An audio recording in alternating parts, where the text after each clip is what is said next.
Hello दोस्तों, good evening. कैसे हैं आप लोग? स्वागत करते हैं अपने channel career planner with home पे। मैं हूं ओम मिश्रा। मैं आज आपको बताने वाला हूं कि आज बहुत बड़ी खबर है कि उत्तर प्रदेश सरकार ने यूपीएसआई का नोटिफिकेशन जारी कर दिया है और इसमें कितनी पोस्टें हैं, क्या क्या है, सारी चीज़ें मैं आपको बताने वाला हूँ आज।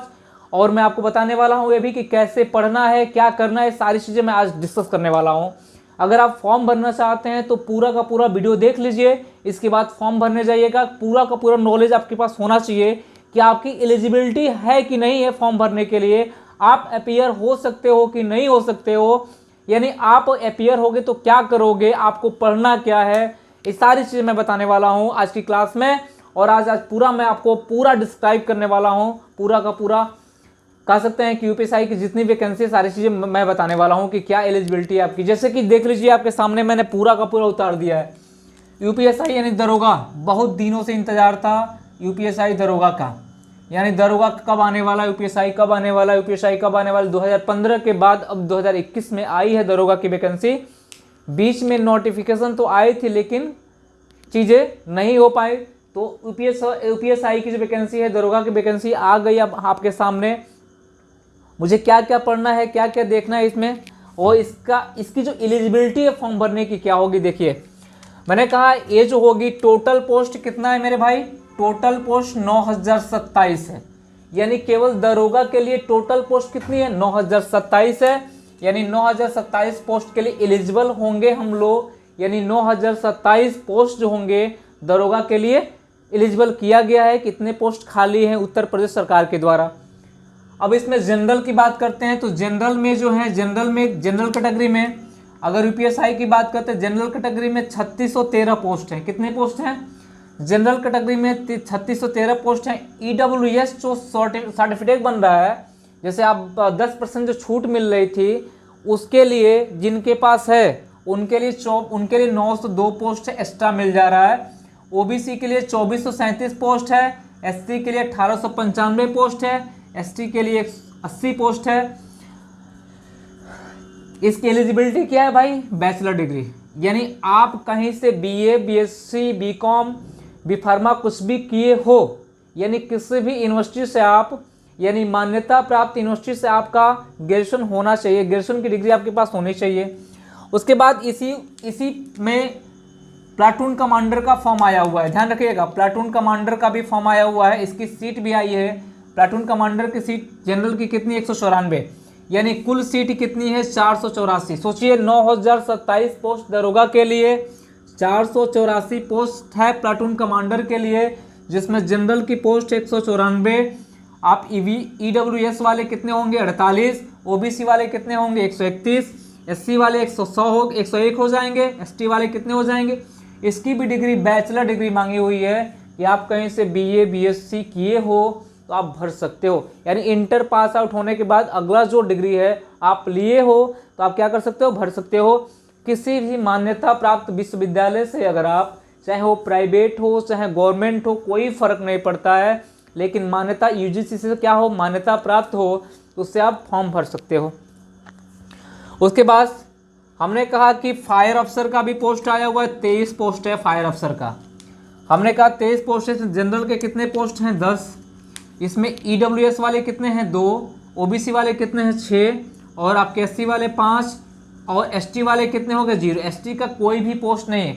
इसके लिए बैचलर डिग्री विद साइंस, यानी अगर आप बीएससी किए हो, यानी साइंस से आप बैचलर डिग्री हो, तो आप क्या कर सकते हो, फॉर्म अप्लाई कर सकते हो। साइंस का मतलब जान ही रहे हो। इसके बाद हम कह रहे हैं कि तो एलिजिबिलिटी हो, सॉरी, पोस्ट हो गया कि कितने कितने पोस्ट है। जनरल कितने पोस्ट पे क्वालिफाई करेंगे, ईडब्ल्यूएस वाले कितने पोस्ट पे, ओबीसी वाले कितने पोस्ट पे क्वालिफाई करेंगे, कितने कितने पोस्ट पे क्वालिफाई करेंगे। अब बात होती है किसकी, ये जो इसकी मेल की जो है, यानी पुरुष वर्ग की जो जनरल, ओबीसी, एससी की हाइट की बात कर रहा है। अगर आप 168 सेंटीमीटर है या 168 सेंटीमीटर से है ऊपर हैं तो आप फॉर्म को अप्लाई कर सकते हैं। अगर आप जनरल कैटेगरी में आते हैं, ओबीसी कैटेगरी में आते हैं, एससी कैटेगरी में आते हैं, तो आपकी हाइट 168 सेंटीमीटर होना चाहिए, या नियर अबाउट 5.5 फीट से ऊपर होना चाहिए आपकी हाइट। यानी चेस्ट आपका कितना होना चाहिए, 79 से 84 सेंटीमीटर के बीच में होना चाहिए, यानी 79 से लेकर ऊपर होना चाहिए, 84 से जितना ऊपर हो सकता है। रनिंग कितना होगा, 4800 मीटर 28 मिनट में, यानी 4.8 किलोमीटर कितने मिनट में, 28 मिनट में। यानी 28 मिनट में जैसे आप पेपर क्वालिफाई करते हो तो आपको 28 मिनट में कितना दौड़ना पड़ेगा, 4800 मीटर। तो पहले ही दौड़ने का प्रैक्टिस कर लो, पहले ही दौड़ना शुरू कर दो, क्योंकि वैकेंसी आ गई है और आपको दौड़ना पड़ेगा। चाहते हो कि एक वर्दी मेरी हो तो आप दौड़ना शुरू कर दो। उसके बाद से अगर हम एससी की बात करते हैं तो हमने कहा 160 सेंटीमीटर क्या होगी हाइट। जो एससी वर्ग के लोग, एसटी वर्ग के लोग, एसटी वाले लोग हैं, उनकी हाइट 160 सेंटीमीटर होगी। उनकी जो चेस्ट होगी 72 से 82 होगा, 72 सेंटीमीटर या 82 सेंटीमीटर, 72 से ऊपर होना चाहिए। उनका भी दौड़ होगा 4.8 किलोमीटर 28 मिनट में, यानी 4800 मीटर 28 मिनट में उनका भी दौड़ होना चाहिए। आ जाइए, हमने कहा कि फीमेल की बात करें, जो लड़कियां हैं, जो लड़कियां एसआई बनना चाहती हैं, दरोगा बनना चाहती हैं, जनरल ओबीसी एसटी के लिए बात करें हम लोग, तो जो हाइट होगी 152 सेंटीमीटर होगी। जो लड़कियां होंगी छोटी होती हैं तो उनकी हाइट कितना मांगा गया, 152 सेंटीमीटर। जो जनरल कैटेगरी, ओबीसी कैटेगरी या एससी कैटेगरी की लड़कियां हैं, जिनकी हाइट कितनी हो, 152 सेंटीमीटर या इससे ऊपर हो, वो अप्लाई कर सकती हैं। 152 सेंटीमीटर से कम वाली लड़कियां अप्लाई नहीं कर सकती हैं। चेस्ट इनका नहीं मांगा जाता है किसी एग्जाम में। इनका दौड़ है कितना, 2.4 किलोमीटर 16 मिनट में, यानी 2400 मीटर 16 मिनट में दौड़ सकती हैं। एसटी कैटेगरी की लड़कियां क्या है, एसटी कैटेगरी की लड़कियां जिनकी हाइट दे रखी है 147 सेंटीमीटर, चेस्ट नहीं मांगा जाता है, इनका भी दौड़ कितना है, 2.4 किलोमीटर 16 मिनट में, यानी 2400 मीटर आप दौड़ सकते हैं कितने मिनट में, 16 मिनट में। ये हो गई आपकी एलिजिबिलिटी और आपकी दौड़, यानी आपकी एलिजिबिलिटी क्या होगी, कितने पोस्ट हैं मैंने बता दिया आपको। इसके बाद आप फॉर्म अप्लाई करोगे तो आपकी फ़ीस कितनी हो जाएगी, 400। चाहे आप किसी भी कैटेगरी से बिलोंग करते हो, आप जनरल से बिलोंग करते हो, एससी से, एसटी से, ओबीसी के ईडब्ल्यूएस का सर्टिफिकेट बना हुआ है, या महिला हो, सबकी फ़ीस, ऑल कैटेगरी फ़ीस कितनी है, कोई डिस्काउंट किसी के लिए नहीं है, सबके लिए 400 रुपया फीस है। 400 रुपया आप दोगे तो आप क्या होगे, फॉर्म भर पाओगे। यानी ये 400 रुपया या तो आप चालान से भर सकते हो, या तो डेबिट कार्ड से, या तो क्रेडिट कार्ड से, किसी से आप भर सकते हो। हमने कहा कि एप्लीकेशन की बात करते हैं। ये बताओ, एप्लीकेशन जो 1/4/2021 से फॉर्म भरना शुरू हो जाएगा, यानी 1 अप्रैल से क्या होगी, आप फॉर्म भरना शुरू कर दोगे और 30 अप्रैल 2021 तक आप फॉर्म अप्लाई कर सकते हो, यानी 1 महीना का टाइम मिलेगा। अभी परीक्षा का कोई डेट नहीं आया है, यानी बस इतना आया हुआ है कि इतनी पोस्टें हैं और आप 1 अप्रैल से शुरू हो जाओगे फॉर्म भरना और 30/4/2021 तक आप फॉर्म भर सकते हो। और जाहिर सी बात है 2022 में चुनाव है, तो मुझे लगता है कि ये जो वैकेंसी जो क्लियर होगी 2021-22 में हो जाने चाहिए। ये चीज़ें कंडीशन थी। अब एज कितना चाहिए आपको, 21 वर्ष से लेकर 28 वर्ष। जिस व्यक्ति की उम्र 21 वर्ष पूरी हो गई है वो अप्लाई कर सकता है।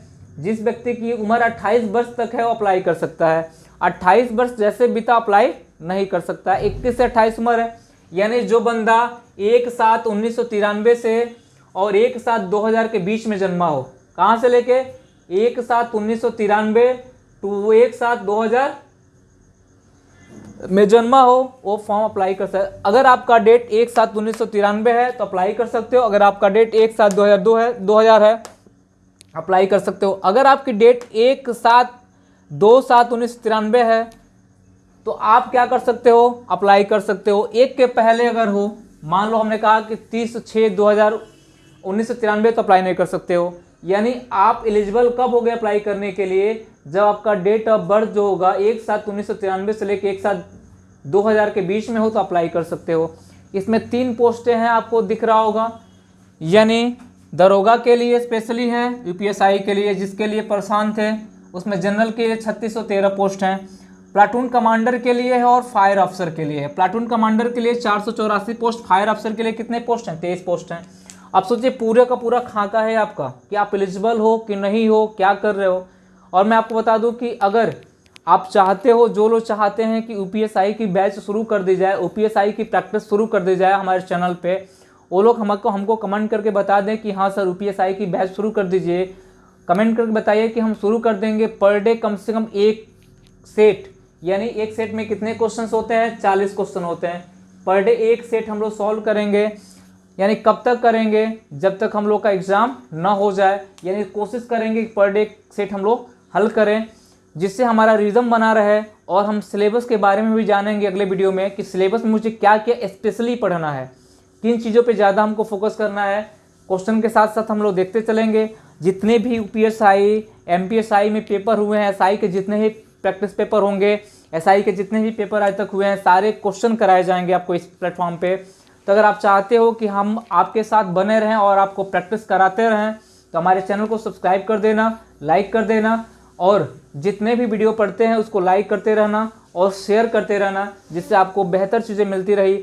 और मैं टारगेट करूंगा यूपीएसआई को लेके, यूपीएसआई की वैकेंसी आ गई है, पर डे एक सेट होगा। पर डे एक सेट क्या करेंगे हम लोग, पर डे एक सेट हम लोग क्या करेंगे, डिस्कस करेंगे। 40 क्वेश्चन होते हैं यूपीएसआई में, पर डे एक सेट डिस्कस करेंगे। अब आपको बताएंगे क्वेश्चन कैसे किया जाता है, क्वेश्चन का पूरा पैटर्न बताएंगे। और मैं बता दूं कि अभी कंसेप्ट मेरे चैनल पे चल रहा है, आप उसको देखते रहो। जब सीरीज शुरू होगी तो उसमें भी आप शामिल हो जाना। मुझे सारे लोग कमेंट करके बता दो कि क्या आपको पढ़ाना चाहिए, यानी ये सेट जो सेट हम लोग शुरू करने जा रहे हैं, प्रैक्टिस सेट, ये करना चाहिए कि नहीं करना चाहिए। तो आप लोग कमेंट करके बताओ और ये हम लोग शुरू किया जाए। चलिए मिलते हैं हम लोग नेक्स्ट सेशन में, अगली क्लास में। आज के लिए इतना ही, धन्यवाद।